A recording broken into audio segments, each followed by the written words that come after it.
Why do you keep trying to please people who do not respect you? Why do you still wait for the world to reward your kindness when time after time it has only punished you for being soft?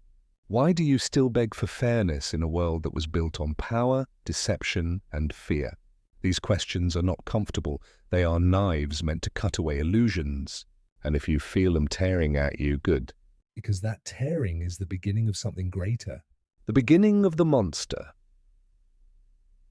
When Machiavelli wrote about princes and rulers, he never wasted time with fairy tales about goodness. He knew the brutal truth. The world is not moved by kindness. It is bent by strength.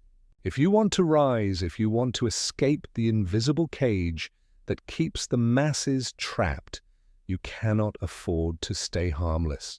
Harmless men are forgotten. Harmless people are consumed. A monster is remembered. A monster is feared. And because it is feared, it is respected. But let me be clear. This monster is not chaos. This monster is not blind destruction. This monster is power, controlled, sharpened, directed with precision. It is the part of you that you have been taught to bury, the ruthless instinct that society told you was dangerous. Dangerous to whom? Dangerous to the rulers, to the manipulators, to the weak who depend on your compliance. The monster is not evil. The monster is survival. It is the clarity that comes when you strip away the illusions of morality that others forced upon you. It is the moment you stop asking, will they like me? And instead declare, they will never forget me. That is the awakening. That is the moment the prey begins to transform into the predator. So listen carefully. Inside you there is a sleeping giant, a force waiting to awaken. The question is not whether it exists. The question is whether you will dare to set it free. Since childhood, you were taught to be good, to obey, to follow the rules, to play fair, to believe that honesty and kindness would lead to reward. But look around you. Do the powerful rise because they are good? Do the rulers sit on their thrones because they played fair? Or do they rule because they understand the darker truth? That morality is often nothing more than a leash tied around the neck of the obedient. Machiavelli stripped away the illusions that keep most people docile. He wrote, "It is better to be feared than loved if you cannot be both." Why? Because fear is reliable, love is not. Fear endures when admiration fades. Fear commands loyalty where affection dissolves. Those who cling to morality as if it were armor discover too late that it is a disguise, and disguises do not stop blades.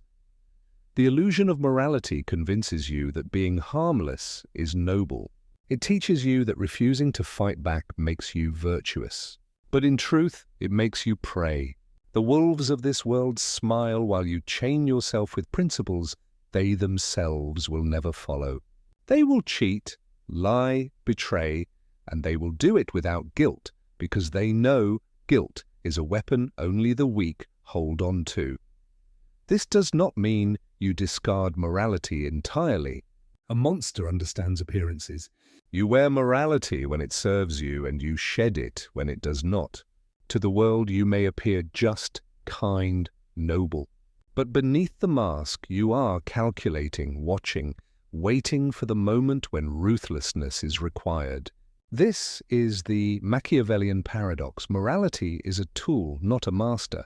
So ask yourself, are you living by your own code or by the leash placed around your neck by others? Because the moment you dare to cut that leash is the moment you stop being controlled and the first step toward becoming feared, respected, and free. Power is never handed to you. Nobody wakes up one morning and decides to give you respect, authority, or control. If you are waiting for permission, if you are waiting for recognition, you are already defeated. The world belongs to those who seize it, to those who understand that every throne is taken, never offered. Look at history. Did emperors inherit obedience by chance, or did they carve their names into the bones of nations? Did generals wait for an invitation to lead, or did they take command in the chaos of battle? Power is not a gift. It is a conquest. And every day you wait, someone hungrier, sharper, and more ruthless than you is already moving to claim what you think will one day find you. The monster mentality thrives on this truth. It does not beg. It does not plead. It moves. A monster understands that opportunity is not something you wait for. It is something you create. Each moment of hesitation is a moment lost, a grain of sand slipping through the glass, falling into the pile of wasted lives who never dared to reach. Think of the world as a chessboard. The pawns wait for turns. They obey rules. They inch forward cautiously, terrified of breaking formation. And where do they end? Sacrificed, erased, forgotten. But the monster is not a pawn. The monster is the player who flips the board, who bends the rules, who understands that the game itself was designed to keep you controlled. This is why Machiavelli wrote that fortune favors the bold. Power does not care for the timid. It bends toward those who demand it, who strike first, who take risks others fear. When you hesitate, you surrender power to those who do not. And when you surrender once, it becomes a habit, and soon you are nothing more than another faceless shadow in the crowd. So understand this. Nobody is coming to crown you. Nobody is coming to choose you. If you want the throne, you must step forward and take it. You must be willing to seize, to claim, to dominate, because in this world, the weak wait and the strong take. Which one will you be?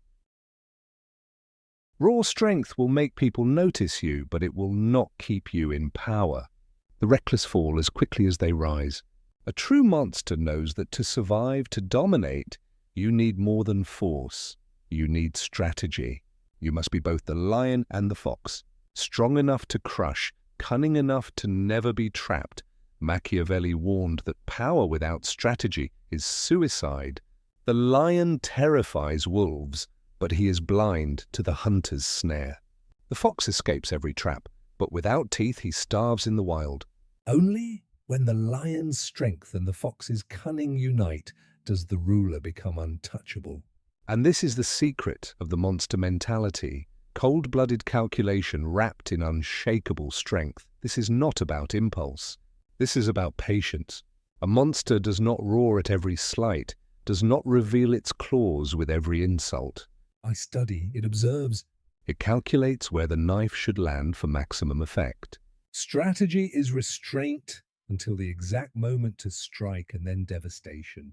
The average person burns themselves out in constant reaction, while the monster waits in silence until the trap is set.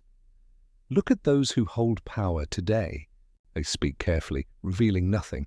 Their moves seem small, but behind each step lies layers of planning. Their enemies fall not because of luck, but because they were led into checkmate without even knowing the game had begun. This is how you must think. Every action deliberate, every word calculated, every gesture a weapon. Strategy also means knowing when to wear masks. Appear harmless, even weak, while behind the mask you sharpen your blade. Machiavelli understood the art of deception not as a weakness, but as the highest form of intelligence. To show everything is to lose everything. To hide until the moment of advantage is to ensure victory.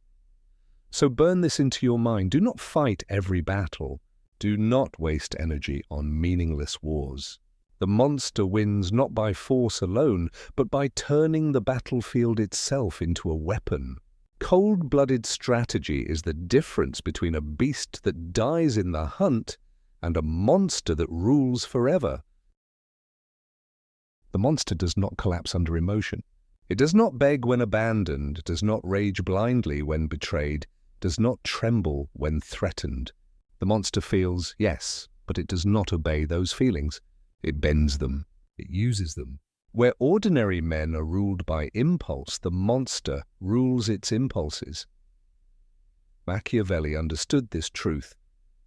Those who cannot control their emotions will be controlled by those who can. Anger makes you reckless. Sadness makes you weak. Love makes you blind. And in a world where predators watch for weakness, blindness is death. The monster does not eliminate emotion, but transforms it into fuel. Anger becomes fire for discipline. Fear sharpens instinct. Pain becomes endurance. What destroys the weak becomes strength for the ruthless. Emotional detachment is not emptiness. It is clear. It is seeing betrayal and still smiling, seeing insult and still waiting, seeing pain and still moving forward. It is the art of never letting the enemy know they have struck deep. Imagine the power of watching your rivals exhaust themselves while you remain unmoved, unreadable, untouchable. That is the aura of a monster.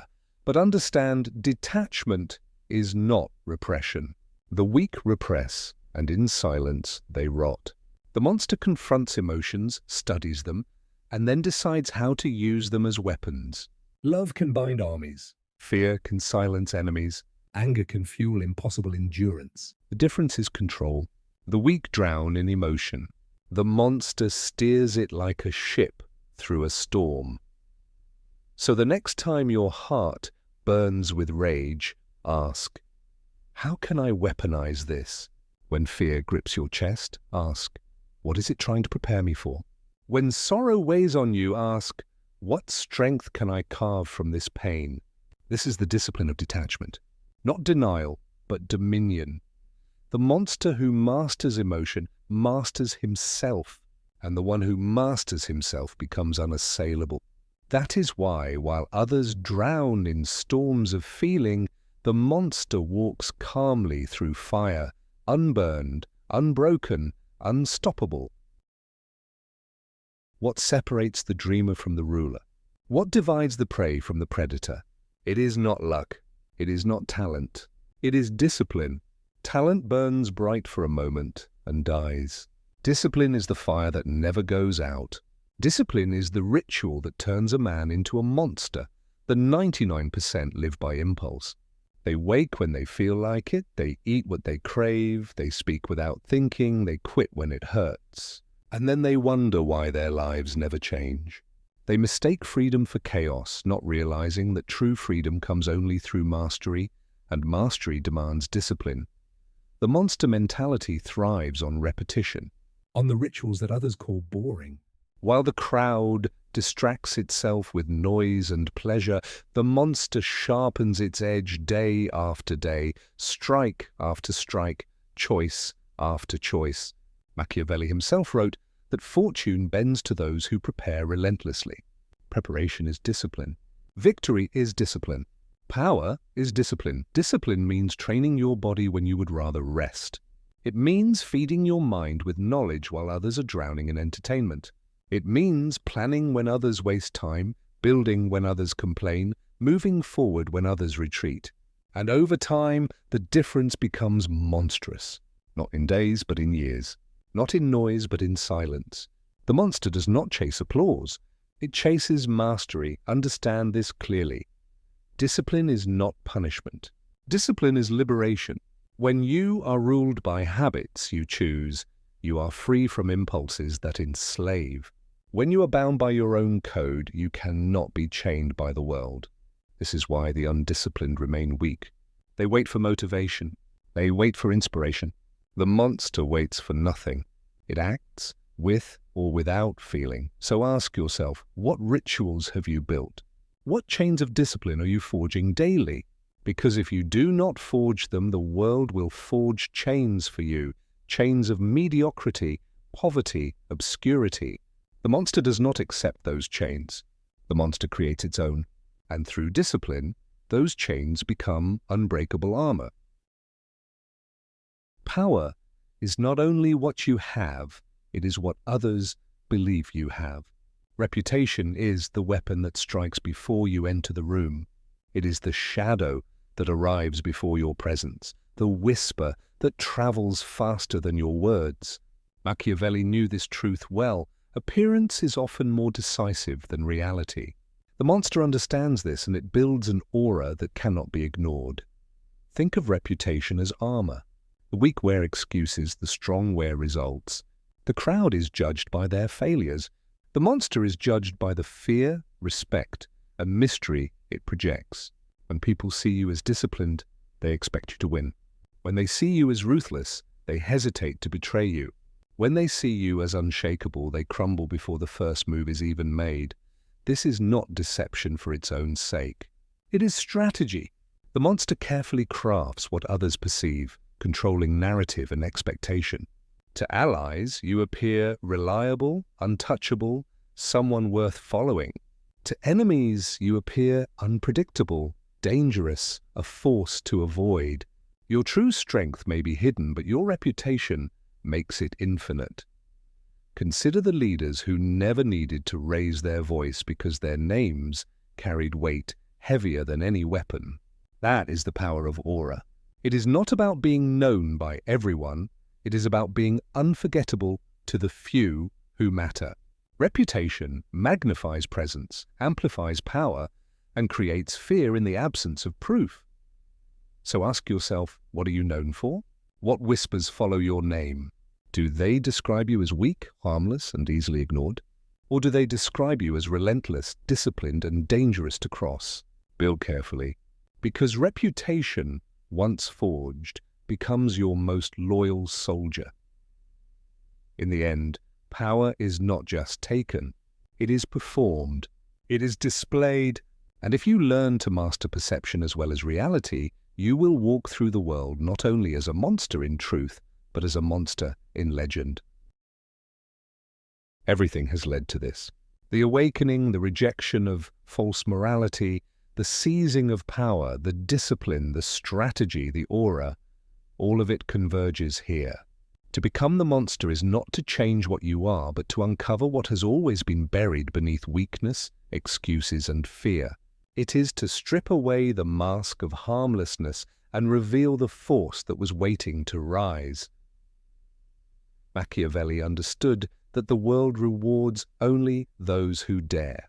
The timid wait, the virtuous beg, the ordinary dream, but the monster acts. And when it acts, the world bends. Not because the monster is cruel for cruelty's sake, but because it refuses to remain prey in a world ruled by predators. Becoming the monster means embracing the truth that people fear. Fairness is a myth. Power is the only law, and those who hesitate are devoured. It means moving through life with the discipline of iron, the cunning of the fox, the strength of the lion, and the clarity of one who no longer asks permission to exist. Do not mistake this for darkness. The monster is not a villain. The monster is freedom embodied. It is the version of yourself that no longer bends, no longer apologizes, no longer waits. It is the self that creates, dominates, and conquers. So now the question is no longer, can you? The question is, will you? Will you awaken the monster within and claim what is yours, or will you remain among the faceless crowd, forgotten in the sands of time? The choice is before you. The world will not wait. The monster does not wait. It rises.